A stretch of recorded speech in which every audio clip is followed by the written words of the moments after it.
Hello friends, M के steno practice YouTube channel पर आपका स्वागत है। आज की वीडियो में 4 डिक्टेशन बोली जाएगी।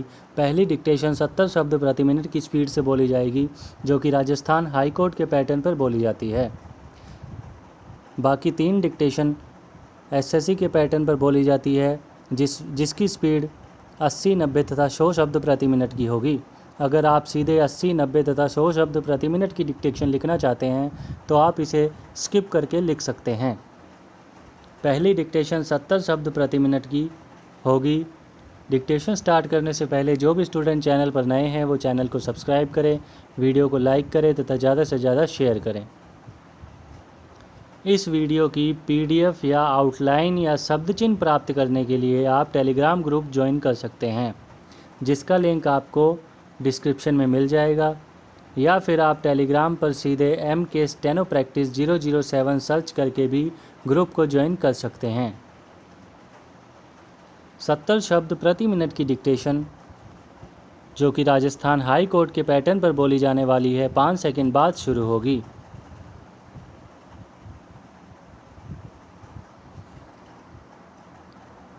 शुरू। सेहत से जुड़े हमारे सिस्टम में मानसिक स्वास्थ्य की हमेशा से उपेक्षा होती रही है, जबकि हकीकत यह है कि लोगों की ज़िंदगी और बेहतरी में यह काफ़ी अहम रोल निभाता है। पूर्ण विराम। आगा खां यूनिवर्सिटी और इसके सामुदायिक स्वास्थ्य सेवा विभाग ने अपने ताज़ा अध्ययन में पाया है कि 4 में से 3 पाकिस्तानी कोविड महामारी को लेकर काफ़ी तनाव में हैं। पूर्ण विराम। सिंध और पंजाब सूबे में किए गए इस अध्ययन के नतीजे बताते हैं कि ज़्यादातर लोग अपने किसी अजीज़ को खो देने के खौफ से तनाव में है, तो हर 4 में से 1 शख्स खुद अपनी जान को लेकर डरा हुआ है। पूर्ण विराम। इसी तरह कई सारे लोग नौकरी जाने या फिर कमाई का जरिया गंवा देने की चिंता में हलकान हैं। कोविड वायरस के इस पहलू पर तो हमने बिल्कुल ध्यान नहीं दिया। पूर्ण विराम। परिजनों की भलाई की यह चिंता हमारे समाज की प्रकृति को दिखाती है। पूर्ण विराम। जाहिर है, कोविड के कारण लोगों की मानसिक स्थिति में जिस तेज़ी से बदलाव हो रहे हैं, उनका मुकाबला करने के लिए बड़ी संख्या में लोगों को मदद की ज़रूरत है। पूर्ण विराम। हमारे अब तक के इतिहास में ऐसा खतरा कभी नहीं आया था। पूर्ण विराम। नतीजतन परिवारों को बिल्कुल नहीं पता कि वे इस खतरनाक स्थिति के साथ तालमेल कैसे बिठाएं। प्रश्नवाचक चिन्ह। मनोचिकित्सकों और मानसिक स्वास्थ्य विशेषज्ञों की रिपोर्ट बता रही है कि बच्चों और नौजवानों के भी इससे बुरी तरह प्रभावित होने के मामले उनके पास काफ़ी आ रहे हैं। पूर्ण विराम। हालांकि एक कड़वा सच यह भी है कि मानसिक समस्याओं को लेकर लोग बातचीत करने से कतराते हैं। पूर्ण विराम। सोशल मीडिया भी कोविड-19 को लेकर अविश्वसनीय जानकारियों से अटा पड़ा है। पूर्ण विराम। ये भ्रामक सूचनाएं लोगों के तनाव व भ्रम को और बढ़ा रही है। पूर्ण विराम। भारत के कई सैन्य इतिहासकारों की राय है कि अगर ब्रिगेडियर उस्मान की समय से पहले मौत न हुई होती तो वह शायद भारत के पहले मुस्लिम थल सेना अध्यक्ष होते। पूर्ण विराम। जब उन्होंने देश के लिए अपनी जान दी तब उनके 36वें जन्मदिन में 12 दिन बाकी थे। पूर्ण विराम। लेकिन अपने छोटे से जीवन काल में उन्होंने वह सब हासिल कर लिया जिनको बहुत से लोग इसे दोहरा जीकर भी नहीं पाते हैं। पूर्ण विराम। वह शायद अकेले भारतीय सैनिक थे जिनके सिर पर पाकिस्तान ने 50,000 रुपये का इनाम रखा था, जो उस ज़माने में बहुत बड़ी रकम हुआ करती थी। पूर्ण विराम। 1948 में नौशेरा की लड़ाई के बाद तो उन्हें नौशेरा का शेर कहा जाने लगा था। पूर्ण विराम। ब्रिगेडियर उस्मान 3 जुलाई 1948 को पाकिस्तानी घुसपैठियों से लड़ते हुए शहीद हो गए। पूर्ण विराम। उनके पार्थिव शरीर को जम्मू लाया गया, फिर वहां से दिल्ली ले जाया गया। पूर्ण विराम। समाप्त। 70 शब्द प्रति मिनट की डिक्टेशन समाप्त हुई। अब बारी है 80 शब्द प्रति मिनट की। उससे पहले अगर आपको यह वीडियो ज़रा सी भी लाभदायक या अच्छी लगी हो तो इसे ज़रूर लाइक करें। चैनल पर नए हों तो बेल आइकन को दबाएं और सब्सक्राइब करें। 80 शब्द प्रति मिनट की डिक्टेशन जो कि एसएससी के पैटर्न पर बोली जाने वाली है, जिसमें पैराग्राफ चेंज होने पर 2-3 सेकंड का पॉज लिया जाता है। 80 शब्द प्रति मिनट की डिक्टेशन 5 सेकंड बाद शुरू होगी। शुरू। सेहत से जुड़े हमारे सिस्टम में मानसिक स्वास्थ्य की हमेशा से उपेक्षा होती रही है, जबकि हकीकत यह है कि लोगों की ज़िंदगी और बेहतरी में यह काफ़ी अहम रोल निभाता है। आगा खां यूनिवर्सिटी और इसके सामुदायिक स्वास्थ्य सेवा विभाग ने अपने ताज़ा अध्ययन में पाया है कि 4 में से 3 पाकिस्तानी कोविड महामारी को लेकर काफ़ी तनाव में हैं। सिंध और पंजाब सूबे में किए गए इस अध्ययन के नतीजे बताते हैं कि ज़्यादातर लोग अपने किसी अजीज को खो देने के खौफ से तनाव में हैं, तो हर 4 में से 1 शख्स खुद अपनी जान को लेकर डरा हुआ है। इसी तरह कई सारे लोग नौकरी जाने या फिर कमाई का जरिया गंवा देने की चिंता में हलकान हैं। कोविड वायरस के इस पहलू पर तो हमने बिल्कुल ध्यान नहीं दिया।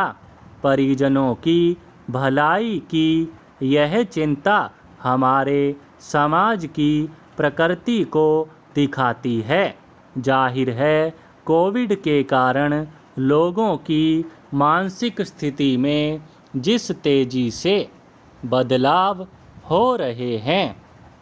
उनका मुकाबला करने के लिए बड़ी संख्या में लोगों को मदद की ज़रूरत है। हमारे अब तक के इतिहास में ऐसा खतरा कभी नहीं आया था। नतीजतन परिवारों को बिल्कुल नहीं पता कि वे इस खतरनाक स्थिति के साथ तालमेल कैसे बिठाएं। मनोचिकित्सकों और मानसिक स्वास्थ्य विशेषज्ञों की रिपोर्ट बता रही है कि बच्चों और नौजवानों के भी इससे बुरी तरह प्रभावित होने के मामले उनके पास काफ़ी आ रहे हैं।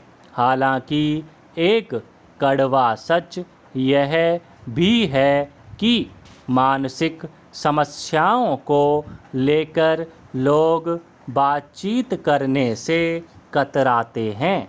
सोशल मीडिया भी कोविड-19 को लेकर अविश्वसनीय जानकारियों से अटा पड़ा है। ये भ्रामक सूचनाएं लोगों के तनाव व भ्रम को और बढ़ा रही हैं। चूँकि दिमाग सेहत को हमारे मुल्क में ख़ास तवज्जो नहीं मिलती, इसलिए ज़्यादातर लोग जानते ही नहीं कि वे इस समस्या के शिकार बन चुके हैं। ऐसे में आगा खां यूनिवर्सिटी और इसकी टीम का अध्ययन काफ़ी अहम है। आने वाले दिनों में इस तरह के और अध्ययनों से हमें कोविड-19 से प्रत्यक्ष या परोक्ष रूप से प्रभावित लाखों लोगों के इलाज में मदद मिलेगी। भारत के कई सैन्य इतिहासकारों की राय है कि अगर ब्रिगेडियर उस्मान की समय से पहले मौत न हुई होती तो वह शायद भारत के पहले मुस्लिम थल सेनाध्यक्ष होते। जब उन्होंने देश के लिए अपनी जान दी तब उनके 36वें जन्मदिन में 12 दिन बाकी थे, लेकिन अपने छोटे से जीवन काल में उन्होंने वह सब हासिल कर लिया जिनको बहुत से लोग इसे दोहरा जी कर भी नहीं पाते हैं। वह शायद अकेले भारतीय सैनिक थे जिनके सिर पर पाकिस्तान ने 50,000 रुपये का इनाम रखा था, जो उस ज़माने में बहुत बड़ी रकम हुआ करती थी। 1948 में नौशेरा की लड़ाई के बाद तो उन्हें नौशेरा का शेर कहा जाने लगा था। ब्रिगेडियर उस्मान 3 जुलाई 1948 को पाकिस्तानी घुसपैठियों से लड़ते हुए शहीद हो गए। उनके पार्थिव शरीर को जम्मू लाया गया, फिर वहां से दिल्ली ले जाया गया। देश के लिए अपनी ज़िंदगी देने वाले इस फौजी अफसर के सम्मान में दिल्ली हवाई अड्डे पर बहुत बड़ी भीड़ जमा हो गई थी। सरकार ने राजकीय सम्मान के साथ उन्हें अंतिम विदाई दी। उन्हें जामिया मिलिया में दफनाया गया। उनके जनाजे में भारत के तत्कालीन गवर्नर जनरल लॉर्ड माउंटबेटन और प्रधानमंत्री जवाहरलाल नेहरू अपने मंत्रिमंडल के सदस्यों के साथ मौजूद थे। समाप्त। 80 शब्द प्रति मिनट की डिक्टेशन समाप्त हुई। अब बारी है 90 शब्द प्रति मिनट की। उससे पहले अगर आपको यह वीडियो लाभदायक लगे या आपको ये ऐप पसंद आई हो तो इसे ज़रूर लाइक करें और अपने फ्रेंड्स के साथ शेयर भी करें। 90 शब्द प्रति मिनट की डिक्टेशन 5 सेकंड बाद शुरू होगी। शुरू। जैसे जैसे साइबर संसार बढ़ता जा रहा है वैसे वैसे वहाँ सुरक्षा की चिंताएं भी बढ़ती जा रही है। समय के साथ साइबर दुनिया ज़रूरी होती जा रही है, लेकिन उससे जुड़े भय भी कम होने का नाम नहीं ले रहे। जब पूर्व अमेरिकी राष्ट्रपति बराक ओबामा और सबसे सशक्त सॉफ्टवेयर कंपनी के संस्थापक बिल गेट्स के ट्विटर अकाउंट सुरक्षित नहीं हैं, तब बाकी अकाउंट्स की सुरक्षा का अनुमान मुश्किल नहीं है। इस तरह की साइबर हैकिंग से भले कोई बड़ा नुकसान हुआ न दिखता हो, पर इसने साइबर सुरक्षा व भरोसे में पहले से ही लगी सेंध को और चौड़ा तो कर ही दिया है। दरअसल हम साइबर अपराध को अभी भी यथोचित गंभीरता से नहीं ले रहे हैं। एक अनुमान के अनुसार दुनिया में प्रति मिनट 29 लाख डॉलर का नुकसान साइबर अपराध की वजह से हो रहा है। साल 2017 के आंकड़े बताते हैं कि प्रतिदिन साइबर दुनिया में करीब 7,80,000 दस्तावेज हेराफेरी या चोरी की भेंट चढ़े थे। ऐसा भी नहीं है कि साइबर सुरक्षा के काम में लगी एजेंसियां हाथ पर हाथ धरे बैठी हों। जैसे करोड़ों की संख्या में पहुंच चुके ऐप्स में करीब 24,000 संदिग्ध ऐप्स प्रतिदिन बाधित किए जाते हैं, लेकिन ये कोशिशें ऊँट के मुंह में जीरा बराबर है। साल 2015 में 3 ट्रिलियन डॉलर साइबर अपराध की भेंट चढ़ गए थे और साल 2021 तक यह आंकड़ा 6 ट्रिलियन डॉलर तक पहुंच जाएगा। जिस तरह से साइबर दुनिया का विस्तार हो रहा है, उसी तरह से सुरक्षा उपायों और निगरानी तंत्र का विकास करना होगा। इस साल दुनिया भर में 300 अरब से ज़्यादा पासवर्ड हो जाएंगे। बढ़ती संख्या के साथ उन्हें सुरक्षित रखने की चुनौती भी बढ़ती जाएगी। आए दिन किसी सोशल अकाउंट की हैकिंग मुख्यतः पासवर्ड की चोरी की वजह से ही संभव होती है। साइबर दुनिया के शातिर चोरों को पता है कि पासवर्ड का कौन सा ताला कैसे खुल सकता है, इसलिए उनके लिए सरल पासवर्ड का अनुमान लगाना कठिन काम नहीं है।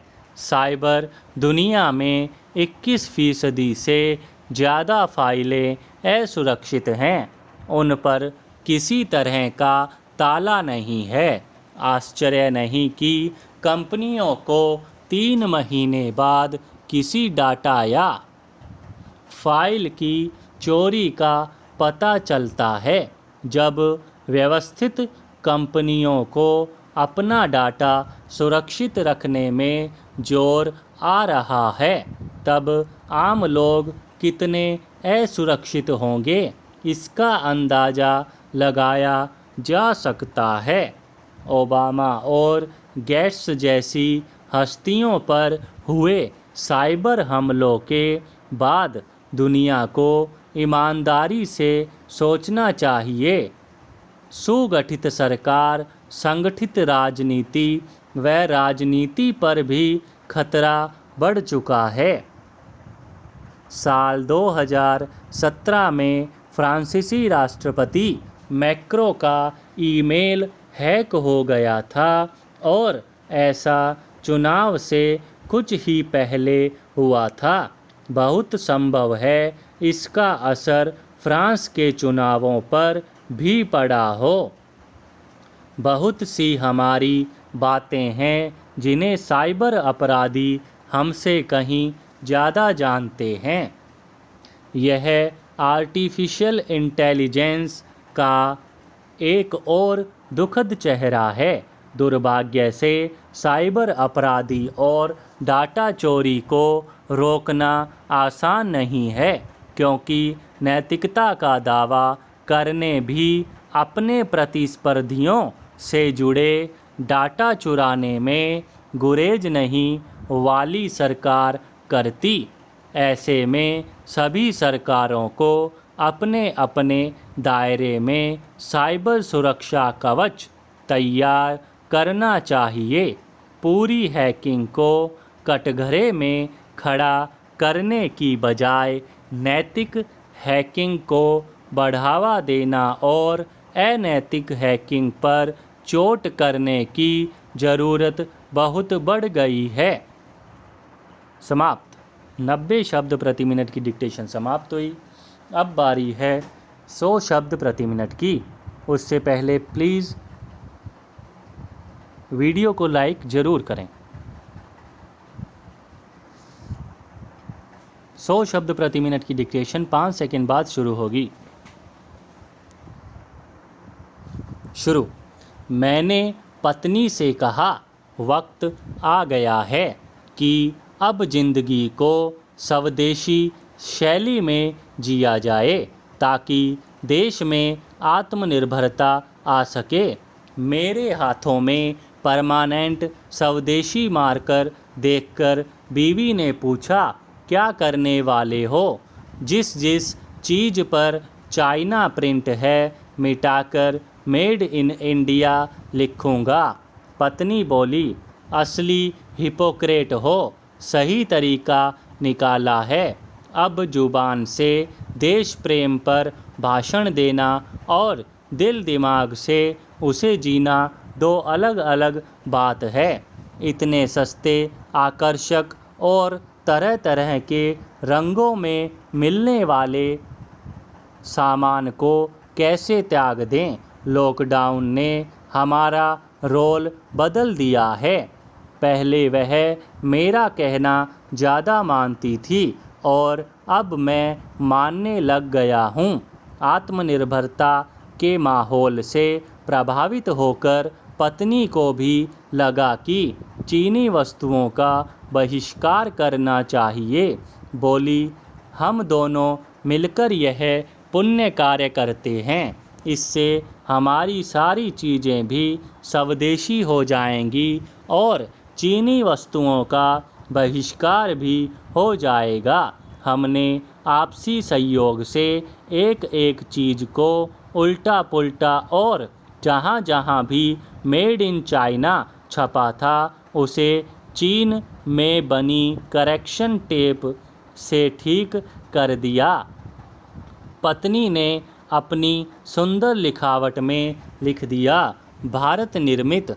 इस तरह हमने एक विदेशी भाषा का बहिष्कार भी कर डाला।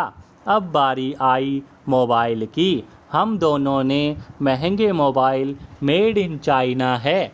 मैंने कहा, इन पर भी मेड इन इंडिया लिखना होगा। पत्नी बिफर पड़ी, महंगे मोबाइल का सत्यानाश नहीं कर सकते, अभी तो इनकी काफ़ी किस्तें बाकी हैं। बहिष्कार कुछ दिन का उबाल है, ठंडा होना ही है।